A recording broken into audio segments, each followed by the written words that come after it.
Ito, magaling din to. Si Respicio, dahil dating auditor to. Ito yung mga kasi laging nanonood. Huwag kayong magsasawa na pinapakita natin tong balita na ito. Para at least, kapag meron mga kasamahan kayo, katulad niya, mga kasamahan nyo sa opisina. Ba't hindi ma-impeach si Inday? Di ba? Pag tinanong kayo ng ganun, alam nyo kung ano yung mga isasagot ninyo. Kasi naririnig nyo dito. Kasi, karamihan ng mga tao ngayon, lalo na yung mga mangmang, nanonood dyan sa mainstream media. Ngayon, kayo na nakakapanood dito, kayo yung extension ng aming mga boses. Pag may mga nagtanong sa inyo, ano ba, dito may nagtanong sa akin sa comment, sinasagot ko. Pero yung mga nagtatanong sa inyo, wala na akong control doon. So kaya tayo nag-uusap-usap dito, kaya tayo nagkukwentuhan dito, kaya natin pinag-uusapan to para pagdating nung panahon, araw, bukas, makalawa, meron tanga na Pilipino na lumapit sa iyo at nagtanong tungkol dito sa impeachment dahil alam na pro Sara ka. Alam mo yung mga isasagot mo. Diba? Alam mo yung mga isasagot mo. Oo, alam mo kaya ako pagka may namimita ko ng mga tao, tapos very opinionated sila patungkol sa nangyayari. Very, very opinionated sila. Kasi hindi may impeach yan kasi ganito, ganyan. Alam mo, natutuwa ako. Bakit? Kasi parang kahit papaano, feeling ko, part ako, no, kung bakit nagkaroon ng ganong klase ng knowledge yung tao na yon. Feeling ko, part tayo nung kaalaman ng tao na yon. Kasi nanonood siya sa atin. Ngayon, kung meron naman akong, halimbawa, meron akong kaibigan na dilawan, magtatanong siya, maipapaliwanag ko sa kanya ngayon ng maayos. Baka sakali maliwanagan siya, madagdagan tayo. Ganun. So, sasabihin niyo paulit-ulit naman, Boss Dada kung ano yung mga sinasabi mo dati, yun din yung mga sinasabi mo ngayon Ganun din ang kalaban.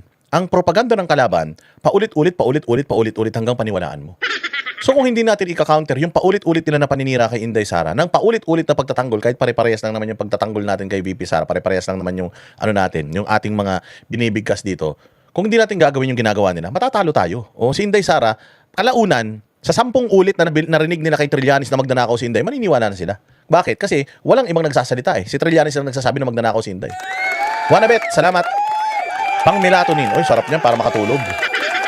Iwasan na magpuyat. Your health is wealth. Ganun talaga. Kailangan ko kayong pasayahin Kaya ako nagpupuyat dahil sa inyo. Kaya salamat sa inyong mga pakulay dyan Mabuhay kayo.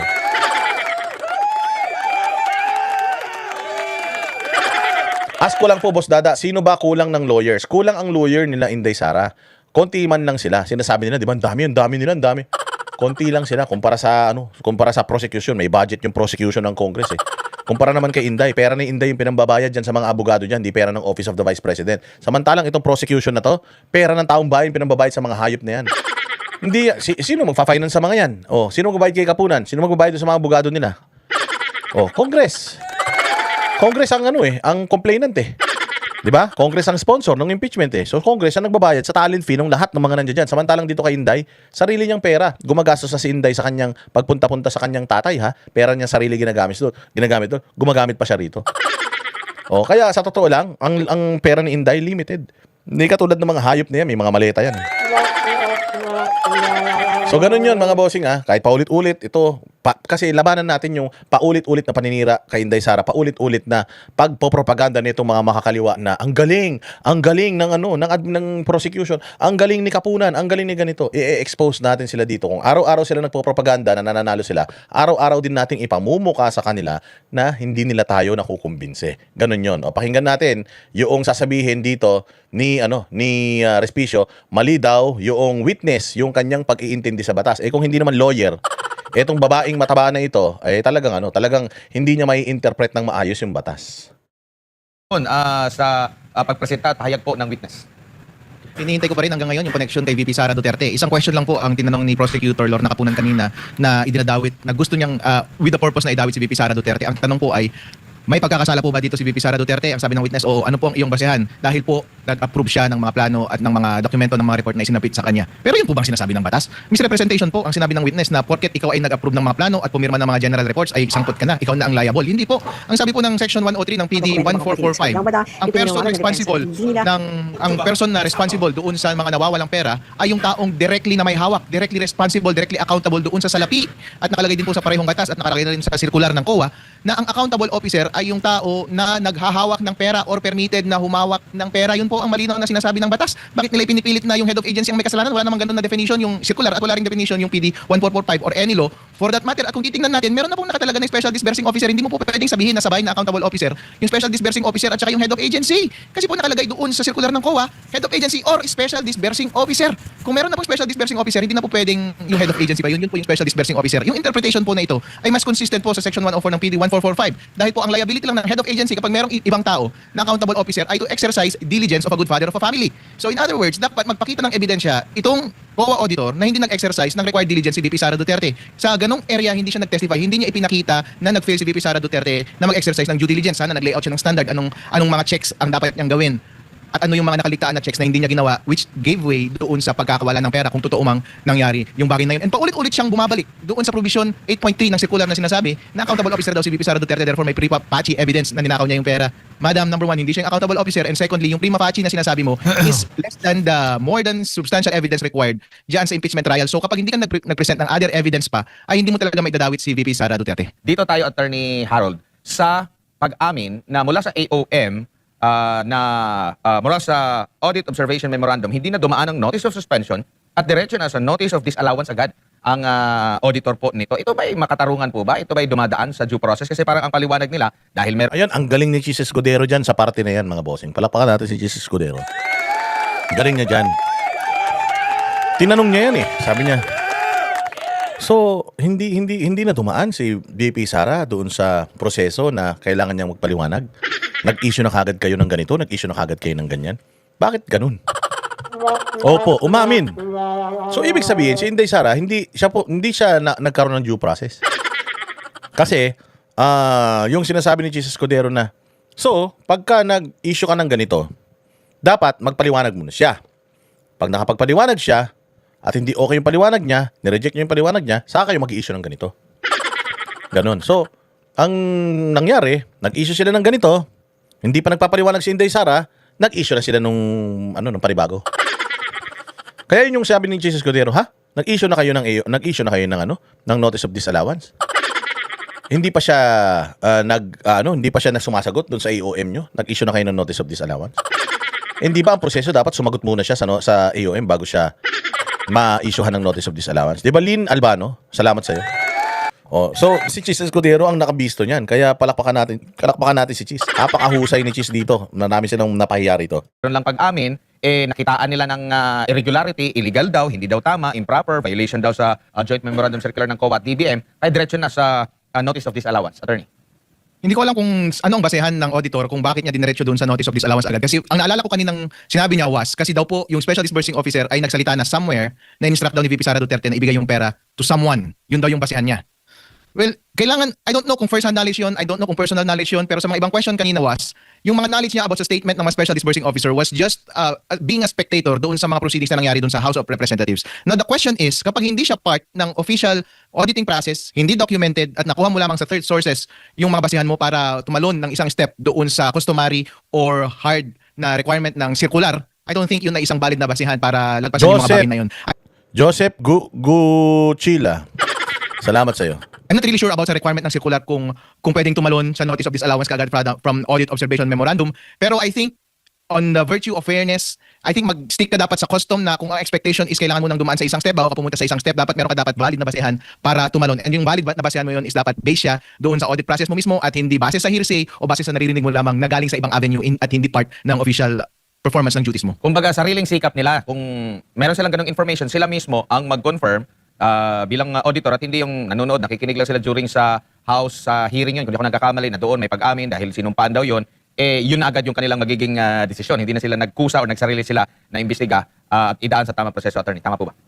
Pwede po, baka pwede nga ring afterthought lang din yun eh. Kaya nga po importante sa mga audit yung mga documentation. Kasi yung documentation po yun yung basehan ng senior mo, ng manager mo, head of agency, ng firm ninyo, ng courts eventually, kung ginawa mo ng tama yung trabaho mo. Ngayon sinasabi niya lang siguro sa testimonya na yun ang basehan niya. Pero nung ginawa mo yung decision na yan, naka-document ba yan? Kasi po kapag ako yung korte, kung ako yung supervisor mo at hindi mo dinocument yan, iniisip ko nagpapalusot ko lang yan. Afterthought mo lang yan kaya ka tumalon. Pero kung wala kang justification kung bakit ka tumalon nung una, hindi ako maniniwala sa iyo. Dahil po talaga practice sa ayaw kong maging CPA kaya hindi ako naging CPA ng matagalan eh. 3 taon lang po ako naging CPA eh. Kasi po talaga ang daming documentation na required, which is okay lang naman na required ang documentation kasi yun yung basehan ng liability ng maraming tao. Pero po kung wala ka talagang documentation na maayos habang ginagawa mo yung field duty mo, hindi ako talaga maniniwala sa iyo. Baka afterthought mo lang yan. At natanong din siya kasi yun nga, hindi nga siya nahinga ng paliwanag. Bakit ganun? Kung nangyari man yun na diniretso na lang ang pagbigay ng pondo, hindi siya nabigyan ng pagkakataon para magpaliwanag, diretso ng notice of disallowance. At yung notice of disallowance hanggang sa kasalukuyan, saklaw pa pala noong 6 months attorney. So wala pa talagang yung parang pinaka-pinal yung nababanggitin kanina ni Attorney Attorney Harold. Which is tama yung sinabi ni Attorney Sal kanina, which is nagpapakita ng tendency talaga ng prosecution na ito. Even yung naunang article. Kahit yung naunang article hindi pa yung grave threats at inciting to sedition sa korte. And ito ring audit nila, baka hindi nga rin pumasa ito, hindi pa final, baka hindi rin pumasa sa korte, hindi rin pumasa sa commission. Ngayon nag-a-appeal sila. Bakit natin pinag-uusapan dito di hamak na mas malaki yung required proof and amount of evidence na required para ma-impeach mo si VP Sara Duterte. Doon nga hindi pa naging final, doon nga hindi pumapasa. Bakit nyo ipinipilit dito? Kaya hindi ko rin masisi si Prosecutor Lorna Kapunan kung nagre-resort na lang siya sa innuendos kasi nahihirapan siyang mag-prove eh. Every time makabanggit siya ng tao. Yun. Innuendos. Extracurricular statements. Oo. Gumagamit na lang siya ng mga ganun. Para na siyang payaso.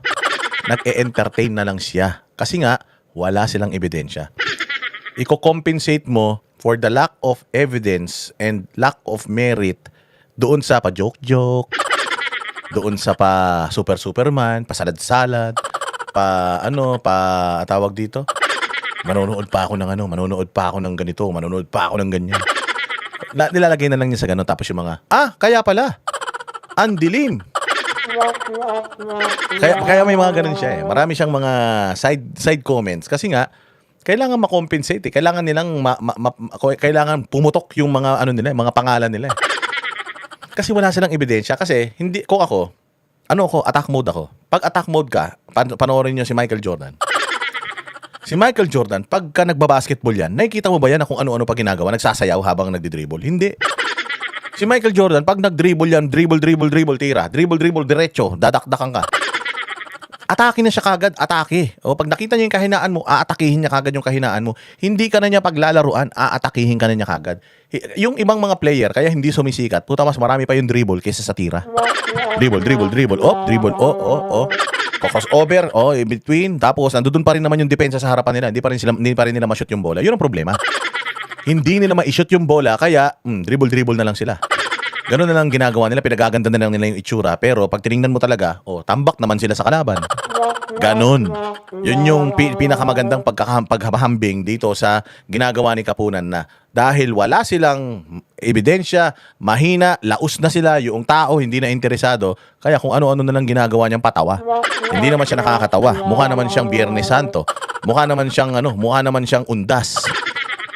Innuendo, may connection parati. Wala ka namang proof na connection. Kapag sinabi mong address, innuendo parati na yung address na yun, yung place kung saan distribute. Malay mo, address lang yun ng tao, hindi po ba? So, kailangan nyo, Madam, prosecutors, kailangan nyo po talaga magbigay ng ebidensya. Wala na po tayo doon. Salamat kay Lynn Albano, kay Joseph, kay Chris B, USA. I have to walk my puppy. Sige, ilakad mo, baka maano yan.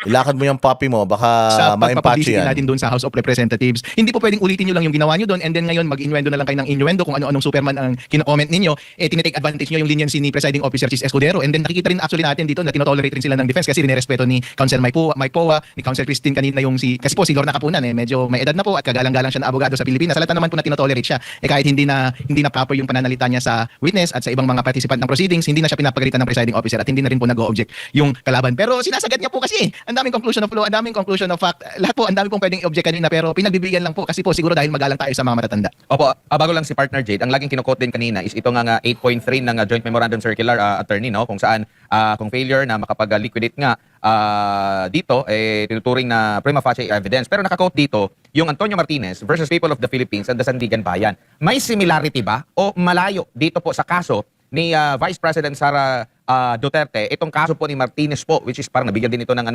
punto last week ni Senator Chis Escudero, Attorney? Malayo yung kaso din ng Martinez. Kung pag-aaralan mo yung Martinez na case, merong isang nag-acting mayor. Tapos nabigyan siya ng pera. Siya mismo yung humawak ng pera. Tapos kinasuhan siya ng malversation, ninakaw niya daw yung pera.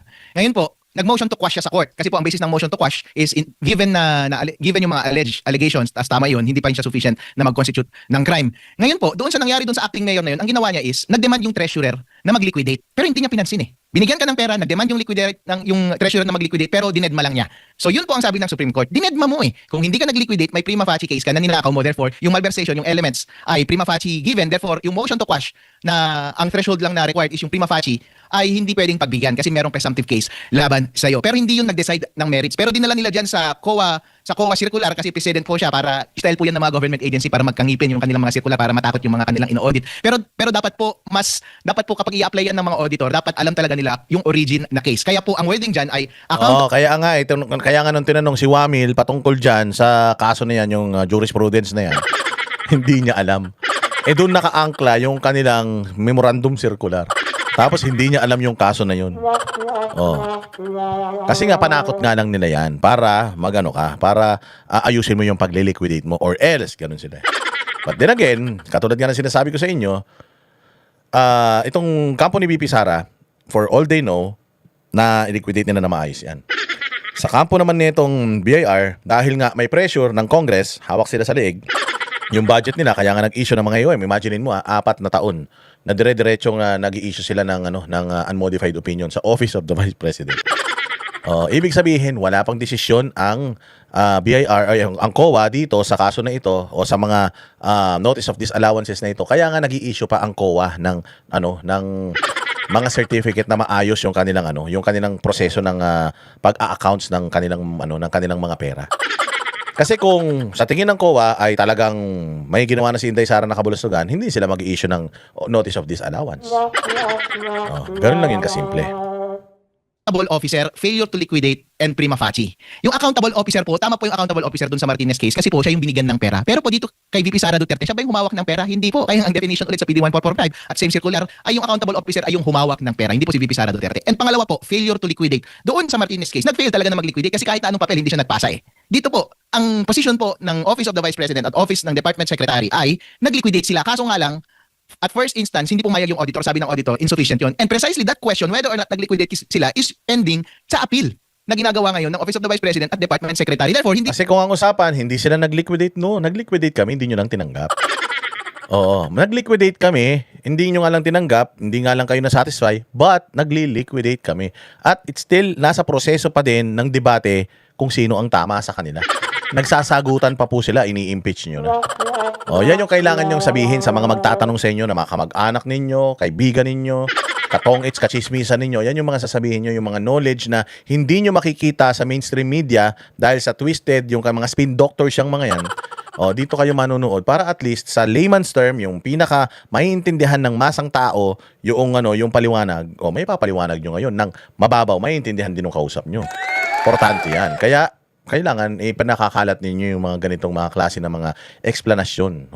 mo masasabi with finality na meron talagang failure to liquidate kasi after all, kapag natapos yung appeal na yun, malay mo ma-finding ng court na sufficient talaga. Pero in the fact na nag-liquidate, meron pong nag-liquidate insufficient lamang. That's another legal question na I think nagkamali ulit ng interpretation yung witness na yun at si Lawyer Wamil. And again, yung prima facie case ulit po. Yung prima facie case, pinaparati pong inuulit-ulit yan. Relevant po dun sa Martinez case kasi motion to quash yung authority ng prosecution na mag-prosecute. Ngayon po, hindi po rin-erase yung prima facie na po, hindi na po relevant yan kasi nasa trial na po tayo. Hindi naman po namin tine-question yung authority ng prosecution ngayon na i-elevate siya as articles yung violation na to, yung paggastos ng confidential funds. So it's not a question of prima facie or not anymore. Papasok lamang yung prima facie or presumption kapag question ng prosecution. Pero po, nag-uusap na tayo sa guilt ng tao eh. Tapos na yung prosecution, mas mababa yung required na proof doon sa prosecution. Madalas prima facie okay na, madalas presumption okay na, pero ngayon po iba na kasi ngayon eh. Doon sa bagong rules ng DOJ is may reasonable certainty of conviction. Pero at any case po, nasa trial na po tayo. Ang kailangan nating patunayan is yung proof na required ng jurisprudence. And ayon kay Senator Miranda Defensor Santiago, it should be more than substantial evidence and less than proof beyond reasonable doubt. Hindi sapat ang prima facie evidence.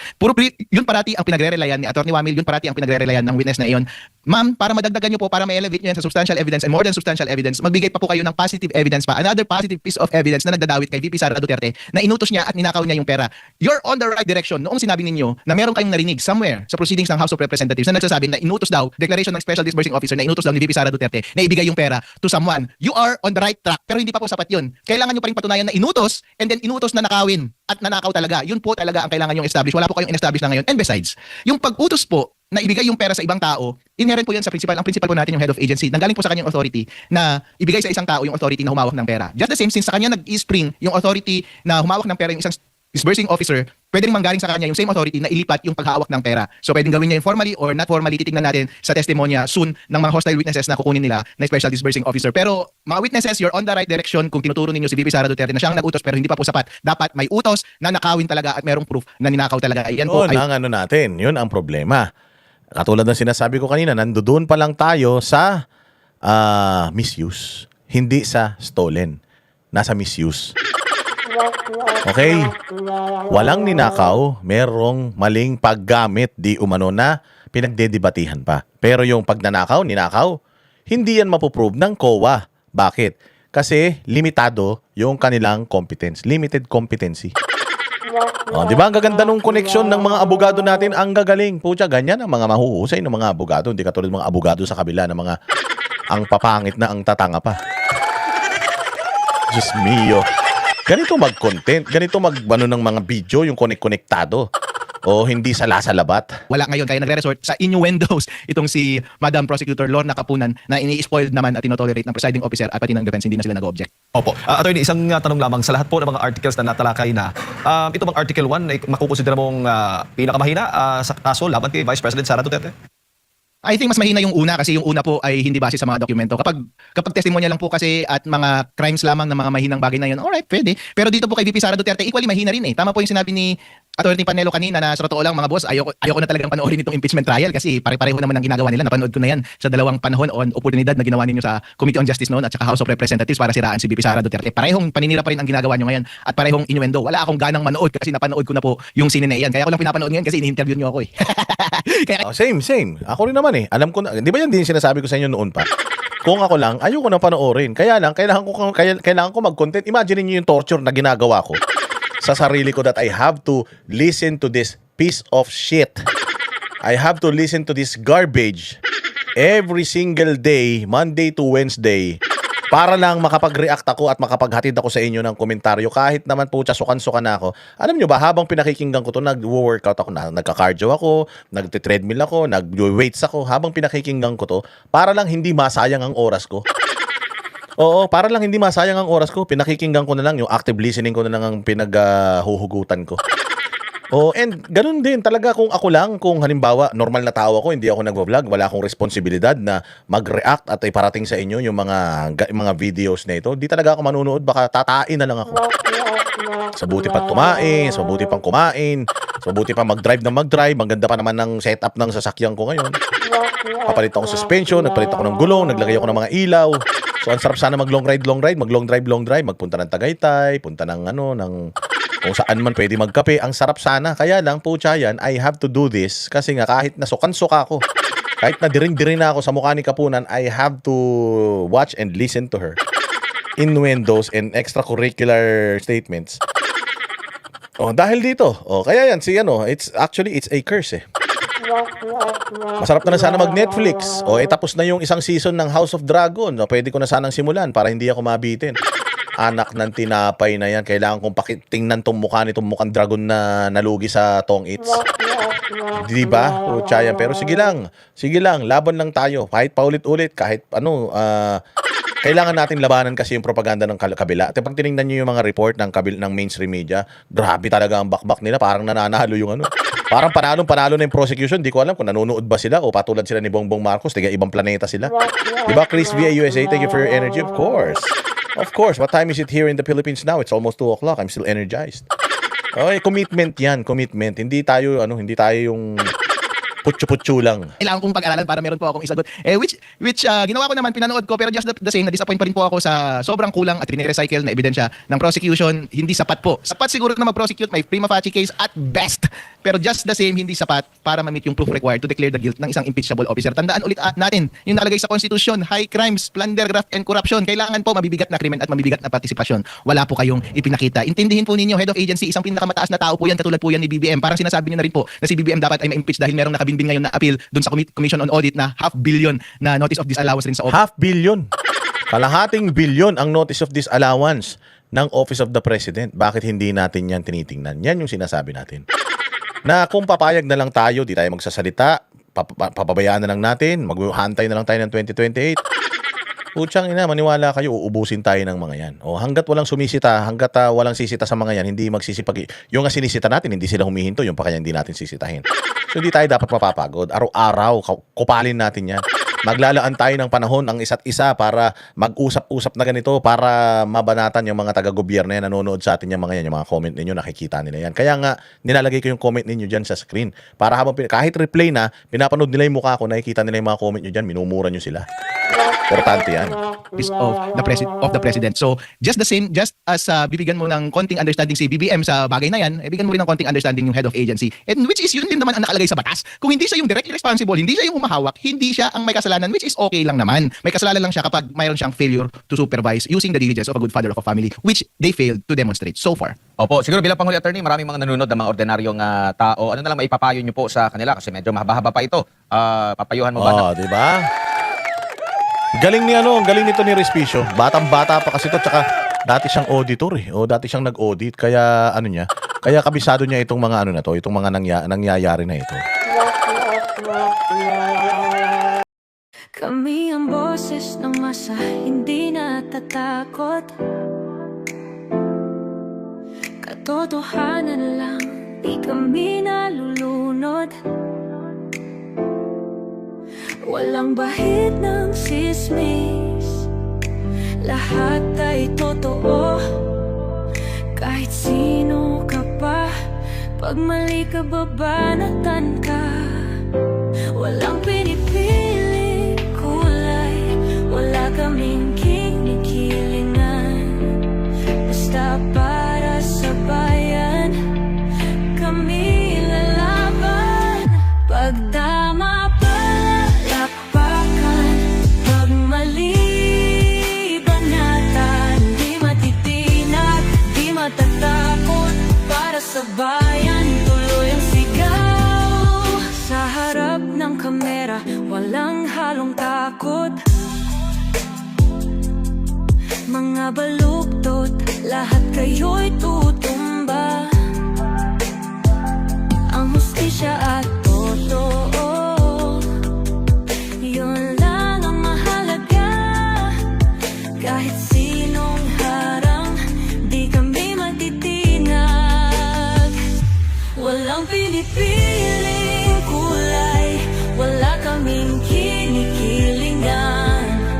Basta para sa bayan, kami lalaban. Pag tama palakpakan, pag mali banatan, di matitinag, di matatakot. Para sa bayan, tuloy ang sigaw. Kung nasa tama ka, ikaw ay aming kasama. Pero pag mali ka, handa ka na bang mabasag? Banateros kami, walang inuunan. Dahil bayan muna, bago ang sarili.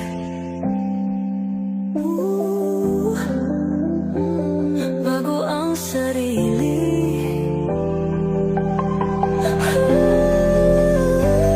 Pag tama palakpakan, pag mali banatan, banateros ang sigaw. Katotohanan ang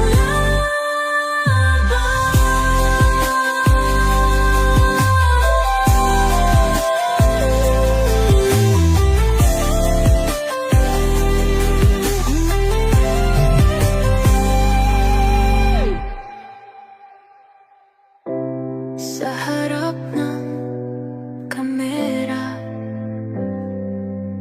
wala